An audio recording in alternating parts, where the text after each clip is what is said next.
রাতে ভিজিয়ে রেখেছিলাম এই মুগ ডালগুলো, আর এই ঝিঙে দিয়ে আর মুগ ডাল দিয়ে আজকে এমন দারুণ একটা তরকারি বানাবো যেটা খেলে গরমের দেহ মন দুটোই তৃপ্তি পাবে। শুরুতেই ঝিঙেগুলো কাটবো আমি একটু চোচা রেখে রেখে। মুগ ডালগুলো এত সুন্দর করে ভিজেছে যে পাটাতে দুডলা দিতে না দিতে একদম মিহি হয়ে গেল।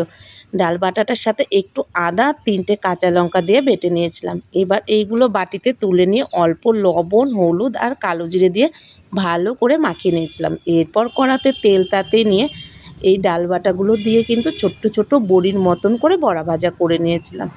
বাকি তেলের মধ্যে কিন্তু একটু কালো জিরে আর শুকনো লঙ্কা ফোড়ন করে কাটা ঝিঙেগুলো দিয়ে নাড়াচাড়া করে নিয়ে অল্প লবণ, হলুদ আর সামান্য লাল লঙ্কার গুঁড়ো দিয়ে একটু নাড়াচাড়া করে কটা কাঁচা লঙ্কা দিয়েছিলাম।